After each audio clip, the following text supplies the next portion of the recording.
273장 찬송입니다.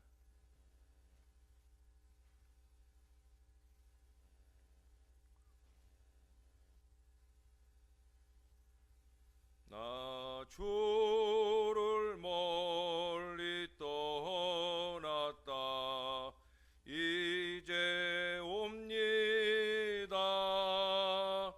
나 죄의 길에 시달려 주여 옵니다. 나 이제 왔으니 내 집을 찾아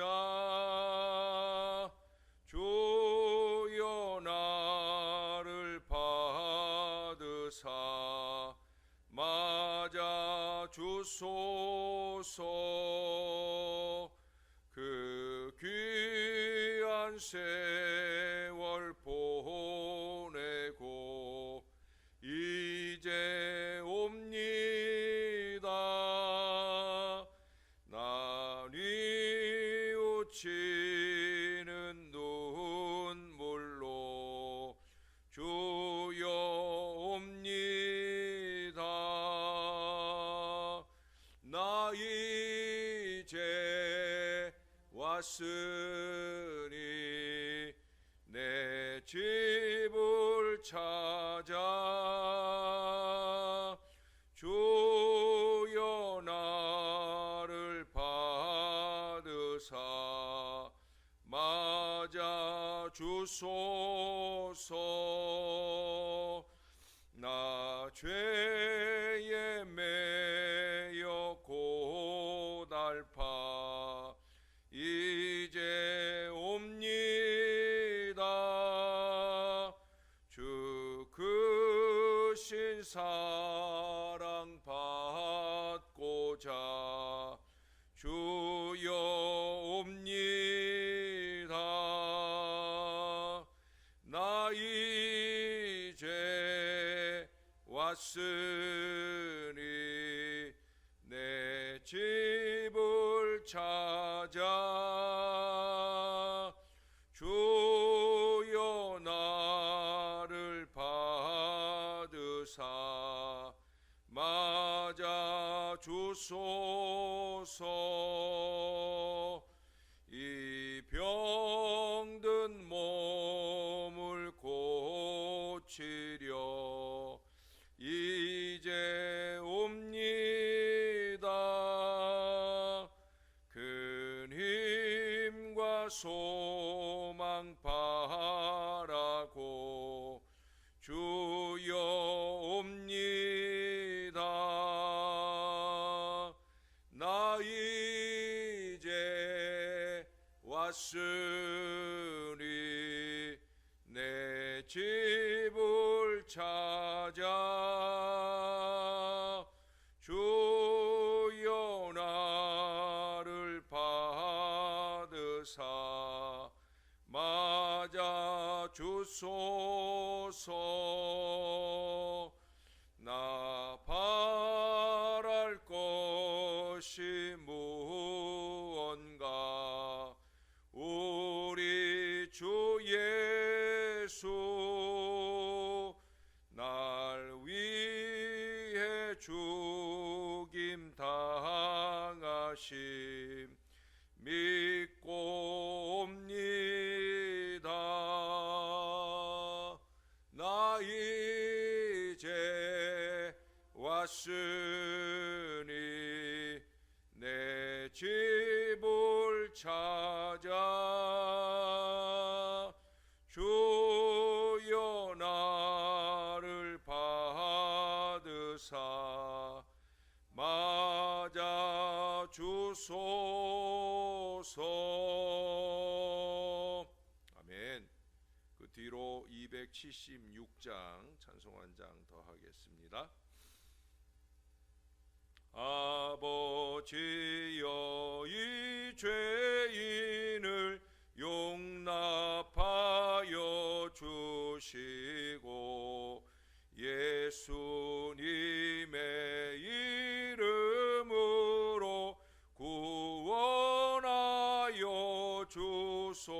하소서. 아버지를 떠나 산지 벌써 오래되었고 험한 길에 고난 몸이 이제 돌아옵니다.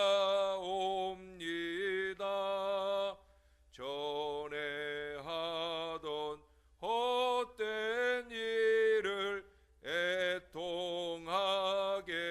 여기고 겸손하게 엎드려서 용서하여 주입니다. 은혜 감당 못하오나 회개하는 영혼과 나의 약한 육신까지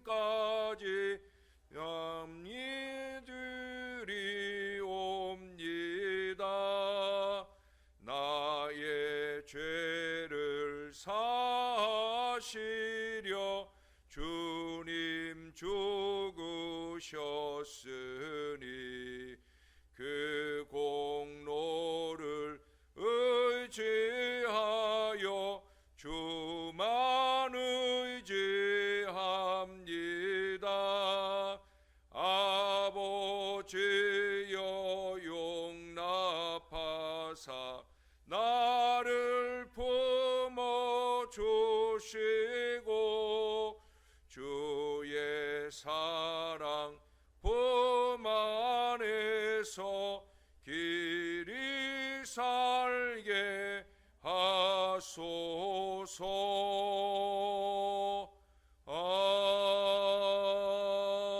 아멘. 기도하겠습니다.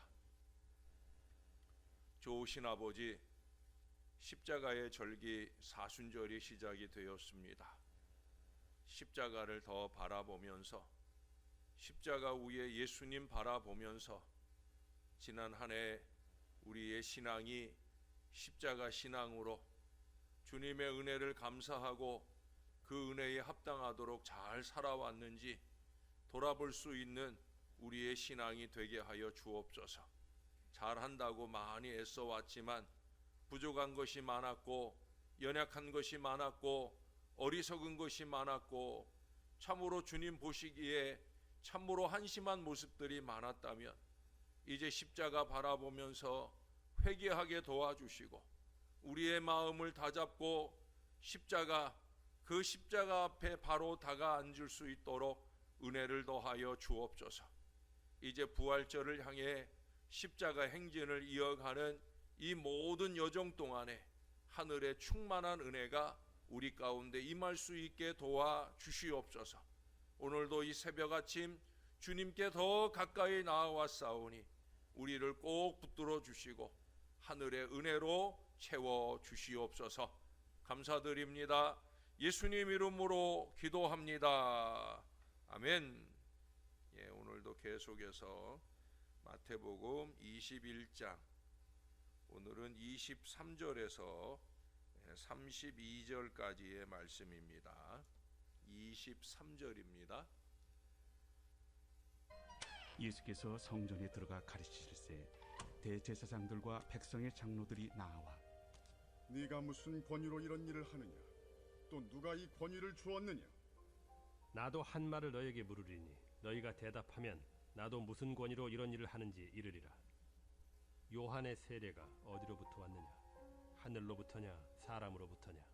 그들이 서로 의논하여 이르되 만일 하늘로부터라 하면 어찌하여 그를 믿지 아니하였느냐 할 것이요. 만일 사람으로부터라 하면 모든 사람이 요한을 선지자로 여기니 백성이 무섭다. 우리가 알지 못하노라. 나도 무슨 권위로 이런 일을 하는지 너희에게 이르지 아니하리라. 그러나 너희 생각에는 어떠하냐? 어떤 사람에게 두 아들이 있는데 맏아들에게 가서 이르되 예 오늘 포도원에 가서 일하라 하니 대답하여 이르되 아버지 가겠나이다 하더니 가지 아니하고 둘째 아들에게 가서 또 그와 같이 말하니 대답하여 이르되 실소이다 하였다가 그 후에 뉘우치고 갔으니 그 둘 중에 누가 아버지의 뜻대로 하였느냐? 둘째 아들이니이다. 내가 진실로 너희에게 이르노니 세리들과 창녀들이 너희보다 먼저 하나님의 나라에 들어가리라. 요한이 의의 도로 너희에게 왔거늘 너희는 그를 믿지 아니하였으되 세리와 창녀는 믿었으며 너희는 이것을 보고도 끝내 뉘우쳐 믿지 아니하였도다. 아멘. 예. 오늘 본문에는 여러분이 잘 아시는 비유의 말씀이 나옵니다. 두 아들을 둔 아버지가 있었다는 거예요. 큰 아들에게 아버지가 말하기를 너는 포도원에 가서 일하라 했는데 예 가겠습니다. 대답은 철석같이 쉽게 하고는 가지 않았다는 거예요. 또 둘째 아들에게 가서 내 포도원에 가서 일하라 했더니 이 아들은 자기가 무엇이 해야 할 일이 있었던지 못 가겠어요 라고 아주 확실하게 거절의 의사를 밝혔어요. 이렇게 말하고 나서는 뒤에 생각하니까 좀 잘못된 것 같아서 그래서 뉘우치고 포도원에 갔다 하는 그런 비유의 이야기입니다. 그러나 저는 이 본문을 읽을 때마다 늘 생각하는 것이 하나 있어요. 아들이 하나 더 있었으면 참 좋았겠다 하는 생각을 합니다. 하나는 가겠다 하고 안 가고 하나는 안 가겠다 하고 가고 이 둘 다 좋지 않은 거죠. 썩 좋은 것이 아니에요. 가겠습니다 하고 가는 아들이 있었으면 얼마나 더 좋았을까 하는 생각을 합니다. 그러나 여러분 그 아들은 없어요. 예수님께서 말씀하신 대로 셋째 아들은 없어요. 그래서 바울은 말했잖아요. 의인은 없나니 하나도 없도다. 의인은 없나니 하나도 없어요. 아버지의 마음에 정말로 합하는 그런 아들은 없더라는 거예요. 이미 없어요. 이미 망가져 버렸어요. 이제가 문제입니다. 이제가. 그러면 이제 어떻게 하면 좋을까? 여러분 이제라도 뉘우치고 아버지의 뜻대로 하는 그 둘째 아들이 되어야 되겠다 하는 것을 우리가 깊이 생각하게 되어집니다. 특별히 여기 오늘 본문 말씀은 현대인을 향한 아주 중요한 메시지가 여기 있다고 생각이 들어요. 이 마다들 보세요. 다분히 처세적이에요. 그의 맹세 허상입니다. 그의 아멘 그냥 모양만 있어요. 체면이나 위선에 따라 대답을 했지만은 아버지가 포도원에 가서 일하라 할 때 아버지 심기를 어지럽히지 않으려고 불편하게 해드리지 않으려고 네 하고 대답을 했습니다마는 아주 공손하게 말했습니다마는 그러나 그것은 위선입니다. 그냥 신용일 뿐이었다는 거예요. 아주 지극히 처세적이죠. 순종하는 것 같이 보이지만은 결국은 순종하지 않았어요. 겉으로는 순종하는 좋은 마다들처럼 보이지만은 실상은 아버지의 명령을 거역하고 있었더라는 거예요. 아니 어쩌면 처음부터 순종할 마음이 없었는지 몰라요. 지식으로는 순종하였습니다. 말로는 순종했습니다. 형식적으로는 예절로서는 순종했습니다. 여러분 오늘날도 보면은 한다고 하면서 하지 않는 걸 많이 봅니다. 거룩하다고 하면서 거룩한 것이 없어요. 사랑한다고 하면서 사랑하는 것이 없어요. 봉사한다고 하면서 말뿐이에요. 전도하고 선교해야 된다. 목사가 말하니까 그저 끄덕거리기는 하지만 실제의 삶에서는 없다라고 하는 거예요. 준다고 했지만 무엇을 준다는 말입니까? 아무것도 없어요. 그렇게 하고 그저 허세와 허상으로 신앙 이거니 하고 살아가고 있다는 거예요. 들여다보면 아는 것도 없고 되는 것도 없고 한 것도 없는데 다 된 것처럼 적당히 넘어가면서 대충 그저 시절만 지나가고 있다는 거예요. 훌륭한 것 같으나 실상이 없어요. 내실이 없어요. 심지어는 신앙 생활조차 없다는 거예요. 경건의 모양은 있으나 경건의 능력이 없습니다.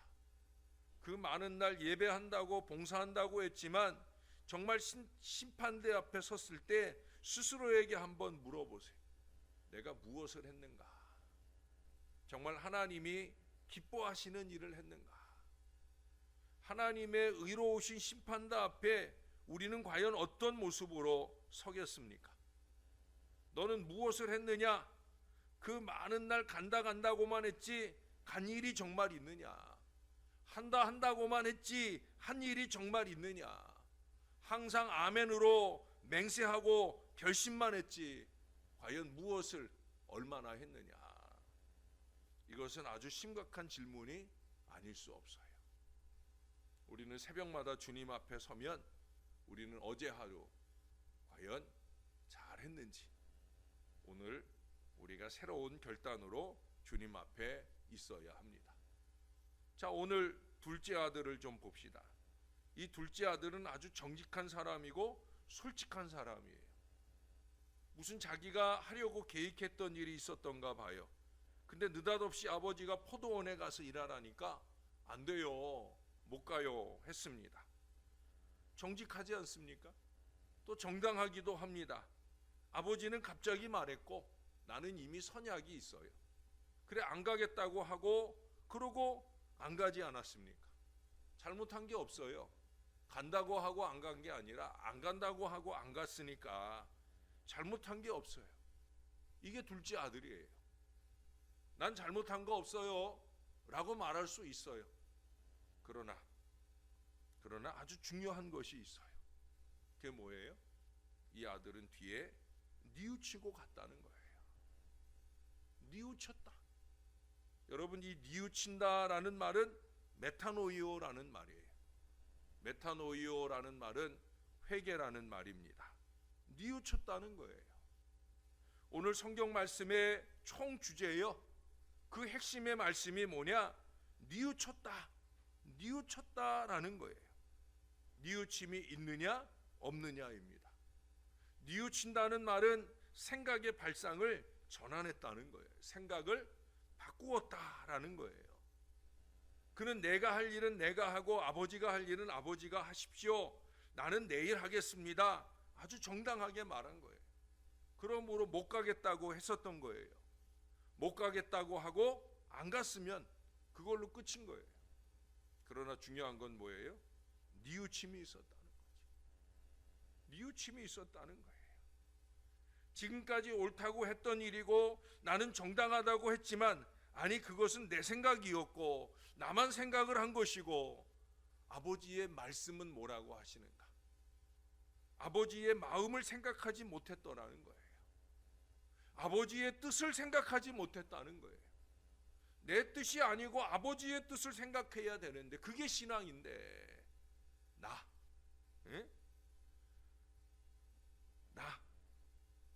그저 자기 중심적인 너무 얄팍한 그 자기 생각뿐이었다라고 하는 거예요. 아, 이게 아니지. 뉘우쳤어요. 생각을 바꾸었어요. 생각을 바꾸면 세상이 달라지는 거예요. 못 바꾸면요, 건강한 신앙인으로 이 세상에 살아갈 수가 없는 거예요. 그냥 교회 생활하고 있는 거예요. 신앙 생활해야 되는데 그냥 교회 생활하는 거예요. 오늘날 교회 생활하는 목사들도 많고요. 교회 생활하는 신앙인들이 너무나 많아요. 신앙 아닌데 신앙인 줄로 착각하고 허송 생활하는 사람들이 너무나 많다는 거예요. 그러나 사람들은 하나님의 말씀이나 뜻에 비추어 생각도 안 바꾸고 삶도 안 바꾸는 그 안타까운 여정을 살고 있더라는 거예요. 차라리 교회를 떠나서 그렇게 세상을 살아가는 어리석은 사람들이 많더라는 거예요. 죄송하지만 그것은 신앙이 아닌 거예요. 여러분, 오늘 이 둘째 아들은 안 간다고 했어요. 안 갈 이유가 있었습니다. 그러나 그것은 자기 생각이었고 아버지의 뜻이 그것이 아니었더라는 거예요. 그래서 이 아들이 뉘우치고 갔다고 오늘 말씀합니다. 30절에 보세요. 마지막 하반절에 보면은 하였다가 그 후에 뉘우치고 갔다. 뒤에 뉘우치고 갔다. 이게 아름다운 이야기가 되는 거예요. 예? 너나 없이 우리가 다 잘못할 수 있어요. 어찌 완벽하게 살 수 있겠습니까? 아니, 완벽하게 신앙할 수 있겠습니까? 하나님이 말씀하셨는데 이 말씀 무시하고 어리석게 살 때가 얼마나 많습니까? 그러나 중요한 건 뭐예요? 뉘우쳤다는 거죠. 뉘우쳤다는 거예요. 여러분, 마지막 32절을 보세요. 요한이 의의 도로 너희에게 왔거늘 너희는 그를 믿지 아니하였으되 세리와 창녀는 믿었으며 너희는 이것을 보고도 끝내 뉘우쳐 믿지 아니하였도다. 이게 무슨 얘기예요? 뉘우침이 없으면 믿음도 없다는 거예요. 세리와 창녀는 뉘우쳤기 때문에 믿음이 있었다는 거예요. 그러나 소위 바리새인 서기관들, 믿음이 있다 하는 너희들은 믿음이 없더라는 거예요. 그래서 예수님은 우리들에게 미리 말씀하셨잖아요. 너희 의가 바리새인이나 서기관과 낫지 아니하면 결코 하늘나라에 들어갈 수 없다. 여러분, 정신을 바짝 차려야 됩니다. 믿음이 있느냐 없느냐, 바로 이것이 문제인 거예요. 사랑하는 여러분, 얼마나 뉘우치십니까? 아니, 얼마나 생각을 바꾸어 가며 살아가고 계십니까? 발상의 전환을 이루고 있느냐는 거예요. 내 뜻에서 하나님 뜻으로, 내 생각에서 하나님의 생각으로 생각을 바꾸어야 되는 거예요. 계속적으로 뉘우치고 생각을 바꾸고 가치관을 바꾸고 행동까지 바꾸어야 되는 거예요. 내 평생 정당하다고 생각 같은 것일지라도, 아니, 참으로 정당하지 않거든요. 그거 사람들 앞에 까놓고 한번 얘기해 보세요. 하나도 정당하진 않아요. 신앙 아니에요. 여러분, 우리가 그것을, 그 어리석은 생각을 빨리 바꾸어야 됩니다.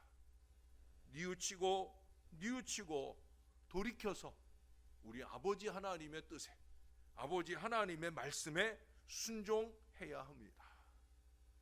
아버지의 뜻을 따라 가야 합니다.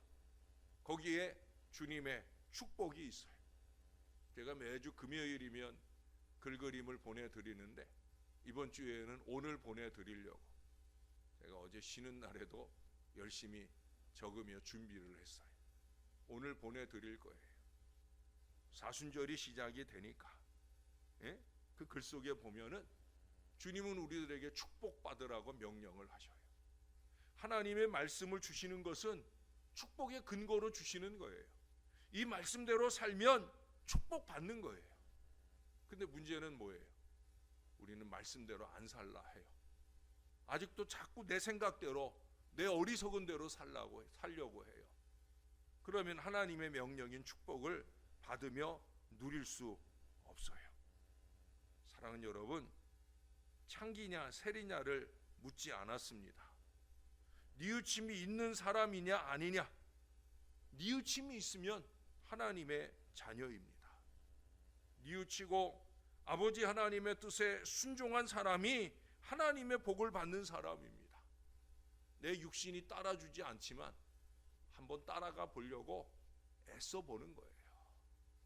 내 생각이 따라주지 않지만 내 생각을, 발상을 전환하고 아버지의 말씀대로, 그저 고지곧대로 순종하고 한번 가보는 거예요. 말씀하셨으니까 아멘 하고 그 아멘한 말씀대로 한번 영부림치며 살아보는 거예요. 사랑하는 여러분, 저와 여러분이 다 그런 사람이 될 수 있기를. 왜 해마다 사순절을 주시겠습니까? 왜 해마다 십자가에 집중하도록 하시겠습니까?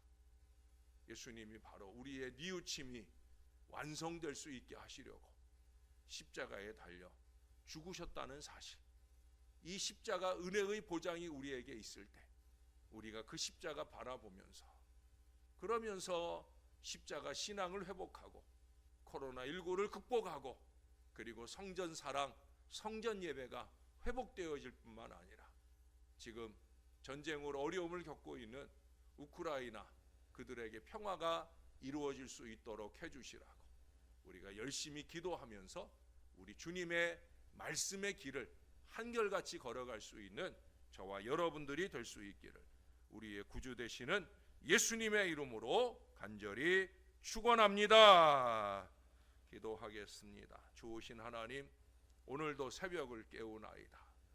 주님이 우리의 마음을 끊임없이 감동하셔서 이제 영광의 주님 앞에 사순절이 시작되었음을 알려주시고, 이 사순절 기간 동안에 열심히 십자가 바라보면서 우리가 주님께 매달리고 기도할 간절한 기도의 제목들을 아뢰기 위하여 주님 앞에 모여올 수 있도록 인도해 주신 것 감사합니다. 이제 오늘부터 우리가 개인적으로나 공동체적으로 열심 있게 주님 앞에 서려 합니다. 육신만 와 있지 말게 도와주시고 마음이 주께로 향하게 도와주시옵소서. 성전을 뜨겁게 사랑하면서 성전에서 주님 앞에 매달려 기도하면서 우리의 비틀어진 신앙을 바로잡아가는 은혜의 기간이 되게 하여 주시옵소서. 참으로 주님이 날 위해 십자가에 달려 죽으셨는데 내 원대로 마옵시고 아버지의 원대로 되기를 원하나이다. 이 믿음의 기도로 십자가의 걸음을 걸어가셨는데 하나님, 우리도 가장 먼저 십자가 앞에서 참으로 주님의 뜻에 순종하기로, 뉘우쳐 돌이키기로, 참으로 주님이 원하는 대로 바로 살기로 결단해 나아가는 은혜의 기회가 이 사순절 기간이 될 수 있도록 주님이 도와주시옵소서. 하나님, 오늘도 병원에 가야 하는 자녀가 있습니다. 주님이 꼭 붙들어 주셔야 합니다. 강력한 하나님의 은혜로 함께 하셔서 그 아픈 모든 부분들이 회복되게 도와주시고 병원에서 이상 없다는 소식도 듣게 하시고 주님의 능력과 은혜의 치유와 회복이 강력하게 일어나도록 은혜를 베풀어 주시옵소서. 주님의 살아계심 믿게 하여 주시고 믿음의 주여 온전케 하신 주님 앞에 열심으로 기도하면서 승리하는 여정을 걸어갈 이 사랑하는 여정이 되게 하시고 우리 온 교인들이 될 수 있도록 은혜를 베풀어 주시옵소서. 주님께 감사합니다. 예수님의 이름으로 기도합니다. 아멘.